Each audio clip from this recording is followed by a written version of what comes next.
Welcome to Class Time, your daily classroom for CSEC and CAPE subjects. It's now time for CSEC Theatre Arts. I am Doreen Reed. Today we will be looking at playmaking, and today's objectives are 1. To understand the structure of a play, 2. Develop improvisation skills in order to produce a play, and 3. Experiment with Caribbean cultural forms and content in creating a play. So let's just get right into our lesson. But we also want to contextualize exactly what it is that we're looking at when we talk about the playmaking. Now remember, CSEC requires of you to create a 10 to 15 minute production or a short play in which you must include a cultural form. And at the end of that, you're expected to also produce a short journal that documents your process. And so as a result of that, within that context, we're going to be looking at playmaking, hence the objectives that we selected. Now, whenever it is that you are creating a play, there are several things that we want to bear in mind when you're creating a play. You have to consider these things. And here they are.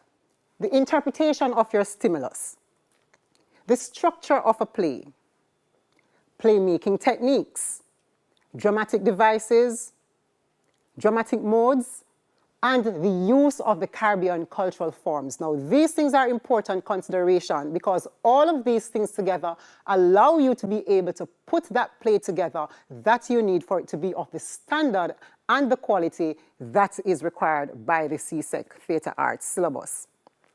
And so let us look a little bit at the stimulus.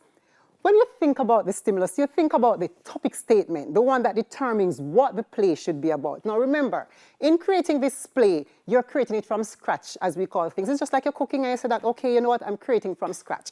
You are now taking things and putting your play together. And so it is always something that starts from a stimulus. So therefore, it can be a statement, it can be an image, it can be a video, it can be an object. It can be a range of things. So let us just look at some examples. Number 1, one a dead, no dash it way. Or no call it dopey. Let me live with this disease, I choose to live. Number 2, the journey is an uphill task, but one step at a time is the way to go. And 3, marching, running, bending, crouching, feel the rhythm and move your feet. Now that's a lot of action, and so it gives you an idea exactly what you're supposed to do. But I want to bring your attention to something. Let us look at number 1 versus numbers 2 and 3. What do you notice about the 3? Number 1 is written in quotation marks. You're correct.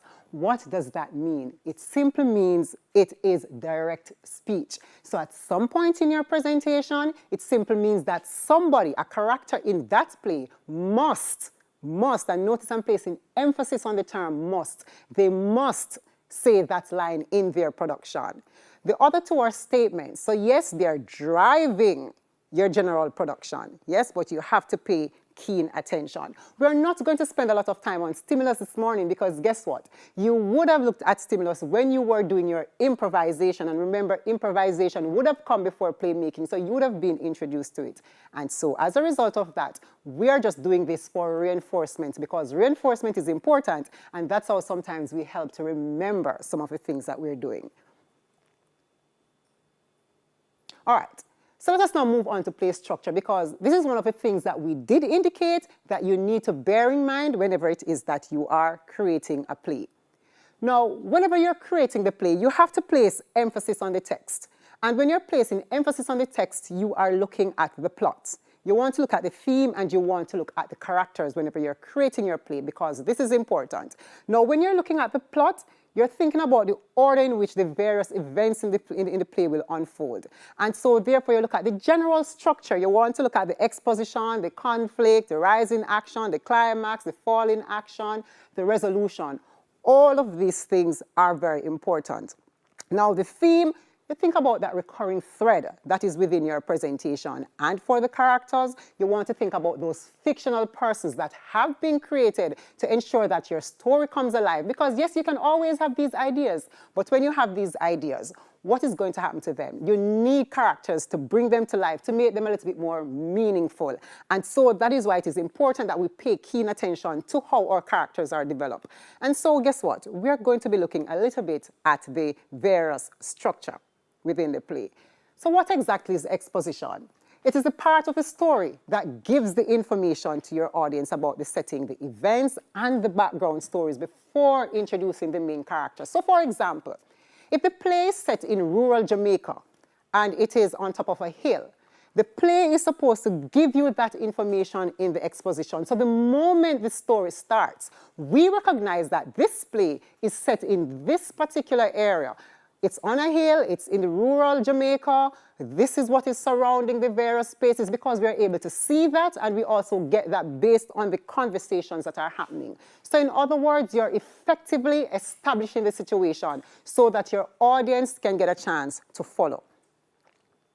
The conflict. Now the conflict, when we speak about the conflict, we want to talk about that disagreement with the opposing forces within the play. Now think about tug-of-war. We all know that game, and a lot of us find it very exciting. So you have persons who are pulling in opposite direction, and you find that, okay, here's a conflict because persons want to win, right? And so because people want to win, they're on the opposite sides and persons are trying to pull. Which then brings us to what our next thing is. The rising action within this play. Now, the problem would have been established. We realize that there is a conflict. And so during this part is where the suspense is being created, tension is being created. Again, let us look at our tug-of-war game. Now, when both teams are pulling and they're pulling in opposite directions, the way they pull, there's tension because each team wants to pull the other over the line, and there are moments when they are equally strong, and because they're equally strong, there's a lot of tension in the rope. The rope is stiff, and this one pulls closer to the edge, and then the other one pulls you back this way, and it pulls that way. And so you're in that mode of going back and forth, back and forth, back and forth with each other. And that's the kind of tension you want to create within your drama when you talk about the rising action, because that is what makes it exciting. Think about sitting on your couch and you're watching a play, a story on TV, and boy, you're sitting on your edge because something is about to happen, and you start talking to the characters. What? That's a tension in the play that's also building up within you, the person who is watching. And that's what you want for your audience whenever they are watching your play. So you pay keen attention to that. The climax. Now, this becomes a turning point in your story. Some people will call it the high point. It's also the turning point because this is where things are changing with the characters within your play. The fall in action. Right here, the tension decreases. So that tension that would have come with the tug-of-war and the pull and the tightening of the rope, that's no longer happening once the climax happens, because what? Everything would have come to a head-on clash. And here it is that the tension is now being diffused. And then you get to the resolution. So whatever that problem was that we established at the beginning, that problem that created the conflict in the first place, we're now at a place where we will solve that problem and move forward. But again, we are not spending forever, because one of the things I want to point out to you is that when you're looking at the structure of a play, those of you who would have done English literature, you would also look at structure of a play in some form or the other. So this again is for reinforcement. But I also want to point out to you where the disciplines cross. And so if you're a student of English literature and you're also a student of theatre arts, what does that mean is that you're able to pull from the various disciplines and bring that experience to each subject. And so no subject most time is done in isolation, especially when it is something that is within the arts and from a literary genre. And so we want to now look at playmaking techniques, and these are very important. I want us to pay attention to these techniques because they give the possibilities for what the dramatic work could look like. What exactly do we mean by this? Now, we spoke about the stimulus earlier. Once you pull on the stimulus and you're given the stimulus, you need to ask yourself, okay, what are the possibilities? Where exactly can I take this stimulus? What can it do for me? What are some of the things that will come out of this? And once you're aware of that, then you're able to create. And that is what the playmaking techniques will allow you to do. It helps you to develop your ideas, decide on what your roles would be, the possible dramatic actions that are there, and what is it that your theme could actually look like. And this is very important, so we have to pay keen attention to it, because remember, it is your work, you're creating from scratch. And so we want to see how best we can create these playmaking works that the CSEC syllabus requires of us. So let us continue to look at the playmaking techniques. These playmaking techniques are research, brainstorming, improvisation, the scripts, rehearsal, editing, and refining. So let us explore them as we go along. The research, what exactly is the research asking us to do? It is basically asking us to collect information about the stimulus in whatever shape or form. So we can look at poems, songs, images, get people's opinion as well, facts. So it's just research in general. So there's no one way in which you can do your research. You can find videos that you can look at that will give you a range of information about the various stimulus that, or the stimuli that you would, the various stimuli that you would have selected. Brainstorming. Now, having done your research, you need to do something with this information. And one of the things you have to bear in mind why your research can be so rich, remember that the playmaking asks you to work in groups of 3 to 5. So think about 5 of you or 3 of you going to do your research and coming back to the table with that bit of information. There are so many things that you can do because you have so much information at your fingertip. And so now together, in your group, you're about to do your brainstorming. And once you're brainstorming, you're simply putting your ideas together from your research, jot them down, and think about the things, what exactly it is that the research is telling me, what are some of the things that I can use this particular research information to do. So you're putting your ideas to determine possible ideas for your story, the possible characters, and the possible actions that you would want to take within your story. And this brings us to what our next technique is. The next technique is improvisation. And the improvisation allows you to explore how this story will unfold in the moment. And how are you going to do this? You're going to be doing this by what? Trying different ways to present your scenes. For example, you can present your scene using actions. You can present your scene using dialogues. And you can present your scenes using what? Gibberish. And that can make it even more exciting, especially if you're using gibberish, because you'll not only enjoy it, but what it does, it allows you to think about how your bodies will move as characters. It allows you to think about what the tone of your voice could look like whenever you're conveying particular things and saying specific things. And so we have to pay keen attention to how it is that we utilize this moment. But not only are we going to be trying different ways to present our scenes, but we can also experiment with different dramatic techniques and dramatic devices, because remember earlier we also said these were 2 of the things that you want to bear in mind whenever it is that you're creating a play. So you think about, okay, whether or not you want to use a flashback technique, a monologue, a tableau. And we understand what a tableau is, right? Because remember, for reinforcement, we are saying a tableau here is a still picture that tells a story. We also understand what the flashback is because you would have done that in previous sessions when you would have also been looking at your various dramatic devices in your literature, and you'd also have experimented with these as well when you're doing your improvisation. And we know that the flashback is what? Going into the past, and once we go into the past, we come back to the present with our story. You're also experimenting with different performance styles. Now, this is very crucial because this helps you to determine how it is that your story will definitely unfold.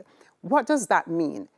Do you want your props to talk? That's a form of performance style. So therefore, you want to create a table. And so if your table is going to be a human figure and not necessarily a physical table, is that the person who is creating the table with their bodies, is it that they're now going to be moving around? Is it that they're going to be talking? What exactly do you want to do? So you experiment with the various styles, and that will give you an idea of some of the things that you really want in your presentation. Also experiment with the various ways in which you order your scenes to ensure that they are creating the kind of meaning that you want it to actually create.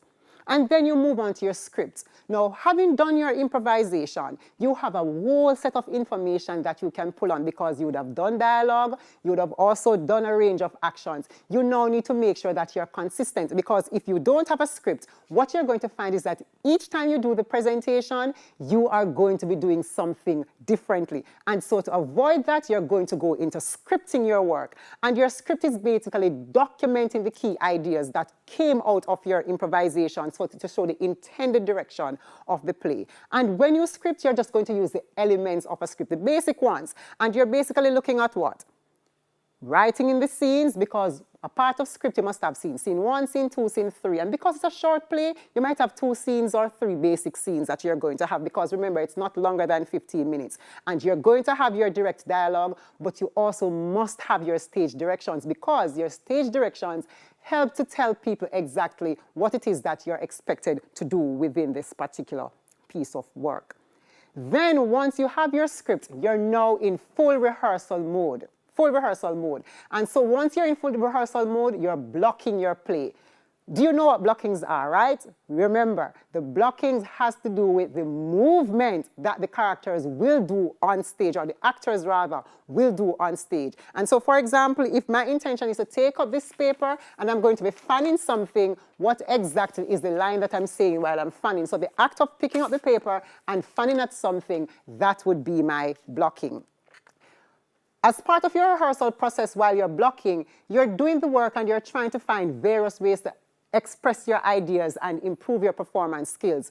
And because you're doing that, you're going to go through the process of adding props. You're going to be adding costumes, you're adding sets, because these things determine how it is that your body moves and how it is that you interact with each other on stage. And you're also going to be establishing the relationship between actor and the audience. So there's a clear line where the fourth line is drawn, and you know where your audience is, and you know exactly where you are. Once you start your rehearsal, then you will go into editing. Because you'll always be editing, because you're constantly working through. Now, these are the changes that you're adding as you rehearse, because the process is never set. So you'll agree at something at the beginning, but guess what? Once you start working, you might find that the creative process will allow you to make changes. And so you're going to go for the editing. So you might edit your script itself, or you might edit your blockings. Once you have done that, then you're moving into a refining process. The refining process means what? We're adding the final touch. So therefore, you want to seek feedback on your work. So ask a peer to come in. Ask your teachers to come in and allow them to look at what it is that you would have done. And based on the feedback that you are given, then you'll make adjustments where necessary. And so you want your feedback to be centered around the criteria. So therefore, am I using the cultural form appropriately? Am I adhering to the timeline? Are my characters well developed? Can you follow my storyline? These are some of the things that you want to ask yourself and the kind of information you want to get whenever you're seeking the feedback, and you will make your adjustments accordingly. Now, I want to point out to you that these playmaking techniques are not set in stone in terms of the order in which you do them. You can do them using any order you want. So, for example, you intend to edit something, but guess what? You may have to do some amount of research in order to satisfy your editing. So it simply means you're going to go back to researching after you started your rehearsal process, and you're going to come back and do your editing. So they are not set in stone. It's a continuous process while you go through the entire playmaking creation.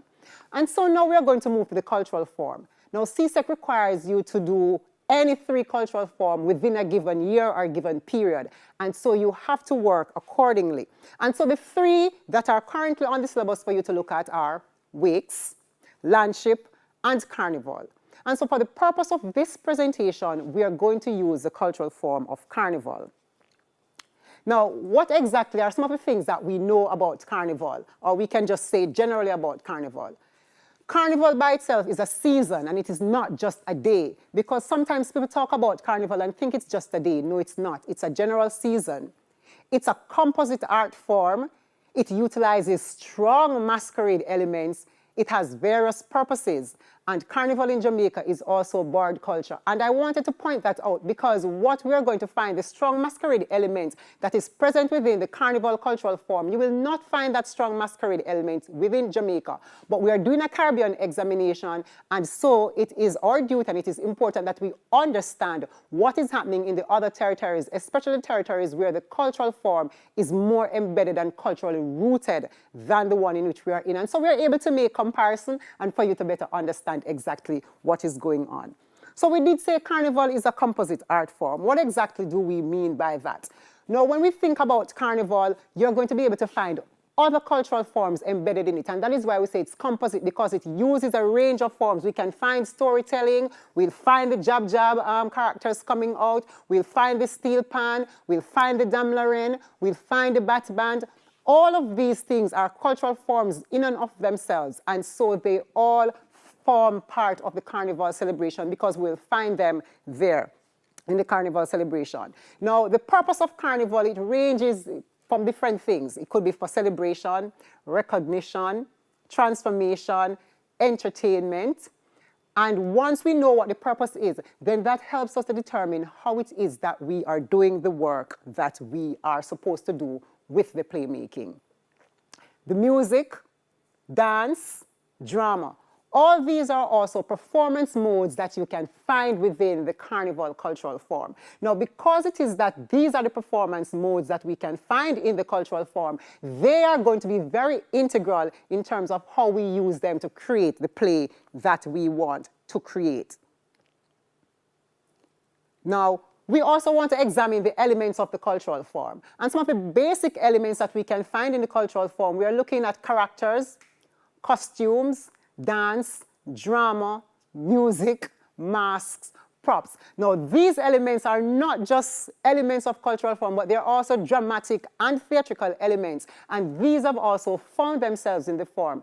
And as a result of that, we want to ask ourselves the question, which of the elements would I best use whenever it is that I'm integrating the cultural form in the playmaking? Because it is important, because this is where the integration comes in. Remember, a major part of the playmaking exercise is that you must integrate the cultural form. And you don't just want to mention the term, you want to make sure that it becomes the engine that actually drives this play that you are creating. And because we're aware of that, we want to look at how it is that we go about doing the integration. And so earlier when we were looking at the playmaking technique, we did talk about the fact that you have to place emphasis on your characters, the themes, and the plot. And so in doing the integration, you want to ask yourself these questions. For the character, how does the cultural form influence the choice of character that I will choose? You also want to ask yourself, how is it that the cultural form will influence the action versus the reaction? How it informs the action? Now, a crucial thing within drama and theater is about action versus reaction. So I do something, you respond. And so we have to pay keen attention, and that is how our plot is actually developed. And then we talk about the themes. How is it that the cultural form will influence the themes and the events? Because it is out of the events that we are actually going to get and see our themes unfolding within our play. And so as a result of this, we are now going to do a little bit of application of all the playmaking techniques and the integration of the cultural form just for us to get a full understanding. And so the stimulus that I have chosen for our application is that the stimulus would be Ardeer's Pitney Yam Rockstone. Now that is taken from a Caribbean proverb, one that we all know. A lot of times, even at home, I'm sure your parents would have said that to you. Now remember, we said that we are going to be using the cultural form of carnival, and so we are working with that just the same. So we are starting with the first playmaking technique that we mentioned, which is the research. Remember, we did say your research could be taken from a range of things. You can take it from books, you speak to people, you get facts, etc. Now, for this particular stimulus, what we are going to be looking at, we are going to be looking at the views of other persons. So I would have asked persons in my research, what exactly do you think this particular stimulus mean? Sheldon responded, if you don't follow instructions, then there will be consequences. Marcia's response was, pick me for listen. Now, that's just general information coming from two individuals that can form a part of your research, yes, and help to determine how you move forward. But you also want to understand and also try to further interpret your stimulus. What exactly does hard ears mean? It means a what? Pick me for listen. What's the meaning of pick me? It's a Jamaican what term for the word child. Yam Rockstone. Now, when you look at it, naturally, you can't eat rockstone. So therefore, it must be about some amount of suffering and consequence. And so that is how you try to break it down for full understanding when you're interpreting your stimulus. Now, I've also gone further because I would have done this research on the stimulus itself, but then I also need to do some research on carnival itself. And so a part of carnival is that you also have to pay attention to the music. And so I've selected the song, I Looser Than Lucy. Now, a number of you will be familiar with that song, and so you can just keep paying attention and listen to the song and listen to the words and the story coming out of the song. And so in analyzing the song, again, you ask yourself, who is referred to as a loose person? Again, you get people's view. Some persons would say, one person said, okay, someone with many partners. Somebody said, no, you refer to the person who's a yamed. or a skettle. And now this response is very important because remember within Jamaica there we have a lot of parlance that we use and also in other parts of the Caribbean. And so this will also help you to determine the language that you use within your playmaking because that forms a crucial part of how you determine and define who your character is. Michelle's response was somebody who is just all over the place. Again, this forms part of your research and it helps you to determine what exactly it is that you want to create. Now that you have done that research, you want to continue with your analysis. And so you ask yourself, the song is talking about somebody's loose or something looser than Lucy. What exactly it is within the song are some of the words that would indicate that this person is a loose person. And so the lines of the song would say, all down on the ground, walking up my body and dragging it all over town. When I drop it out and I whining on top of the speaker box and I dancing and I don't want to stop, they call me Lucy. Now that is evidence from the song indicating why this particular individual is considered a loose person. The question now is, what can we do with this information? And we're also going to explore that. A part of your research will sometimes lead you to identify the various characters that you can find within the carnival cultural form. And so here you have a range of characters that we can look at. And so here you have the Jab, right? These are the Jab characters. Down here you have the baby doll, you have the Dame Lorraine, and you also have the midnight robber characters. Now these are all forms by themselves, and these are the strong masquerade elements that the carnival entails. And so you use the things that you know about these various characters to help you to inform what happens to your characters in your play, what happens to the choice of actions. And so once you see the Jab by looking at them, they're also very much self-explanatory in what they're all about. Now, the Dame Lorraine, we spoke about the Dame Lorraine, but we also want to pay keen attention to the baby doll character, which is a satirical portrayal of a baby mother with an illegitimate baby. And so once we know about who this baby doll character is, I want to pay attention going forward because that is going to inform some of the various choices that we make going forward. And so we would have done our research and now we need to brainstorm. Because we said that we want to brainstorm and we are putting our ideas together, in order to help us to determine the way forward. And so we said that it can determine choice of characters. And maybe the choice of character would be Lucy because the song spoke about somebody called Lucy. And based on the research information that we would have received from other individuals, these are possible things about Lucy, the character. Maybe Lucy could be somebody who goes around to every party. It could be somebody who has many partners. It could be somebody who goes around scamming people for their monies just to go to the party. And it could also be somebody who is what? Disobedient as well. But because the stimulus is also saying, here's our Pitney and Rockstone, we know that Lucy belongs to somebody, right? And so therefore we want to incorporate a mother, the possibility. And the possibility about that mother is that she's very much frustrated because Lucy is what? Quite the disobedient child. What are some of the dramatic actions that may come out of that? It could be that Lucy, did something and she got caught and she's arrested by the police. Lucy could get into a fight. Maybe Lucy gets pregnant without even knowing who the father of her child is. Remember, these ideas are not cast in stone. They are just possible ideas that could come out based on our information. You have the leverage to create your own ideas based on what you would have gotten.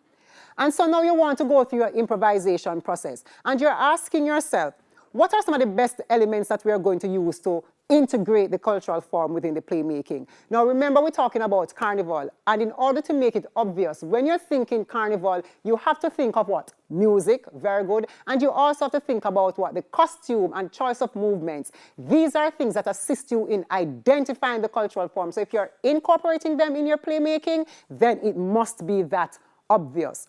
And so you ask your question, how does the cultural form influence the Lucy character?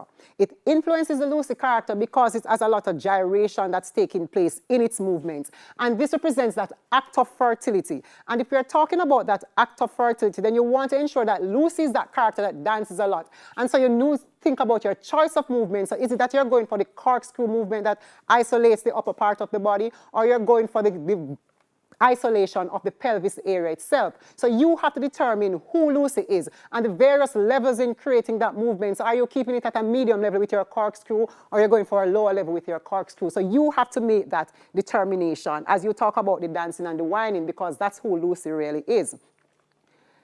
Lucy is also what? Could be a single mom based on the baby doll character, because remember we did say the baby doll character is that character that, that represents the illegitimate child. But in history, remember that the ships used to dock, the sailors would be here, a lot of the ladies at that time, some of them would get pregnant for these sailors, and then the ships would be gone, the sailors would be gone, and they would all be left as single mom. And that's how the baby doll character would come in, and we can utilize that baby doll character here.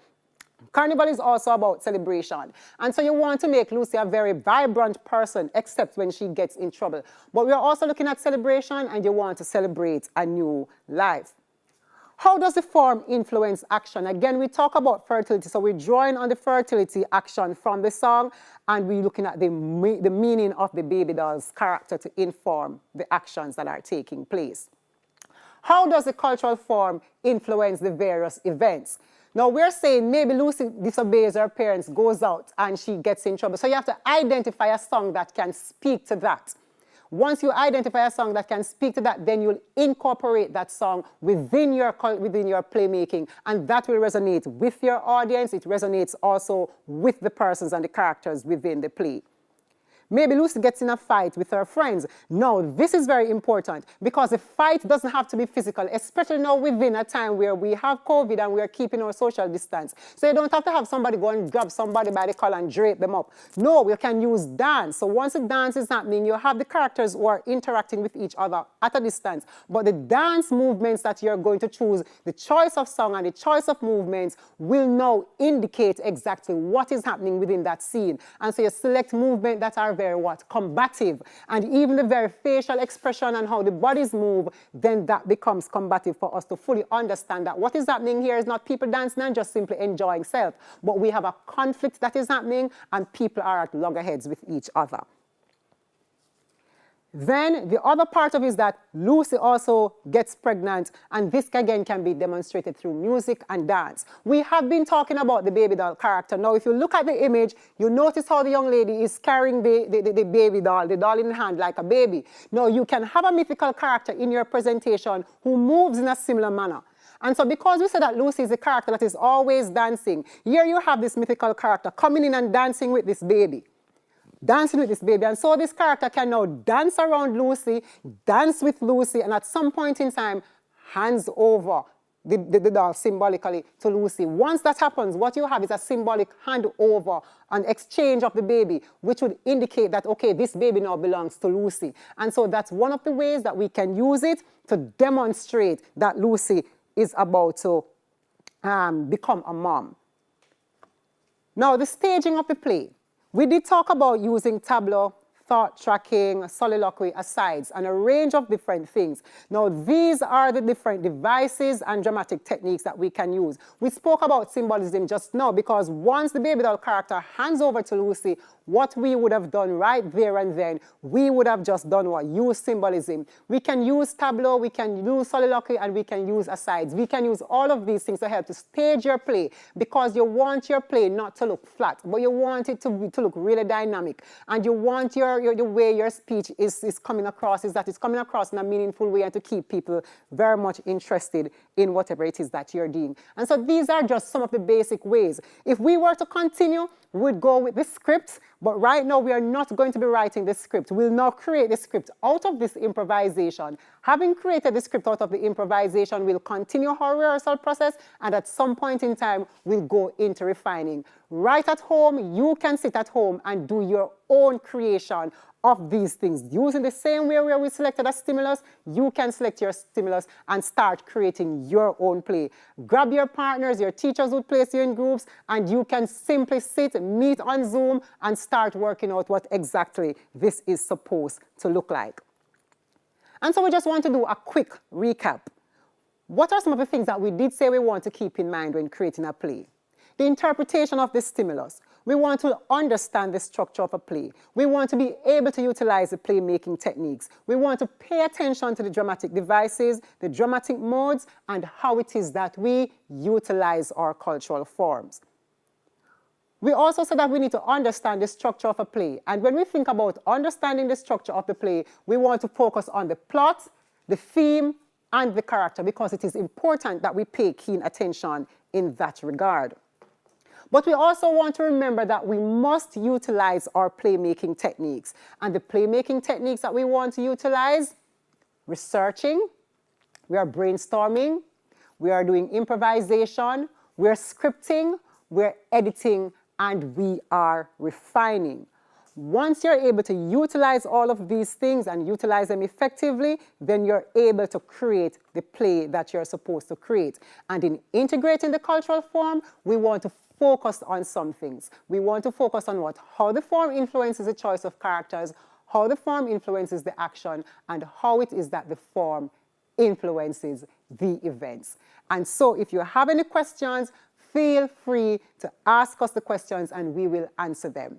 All right? So that's all the time we have for CSEC Theatre Arts. Up next, Cape Mathematics.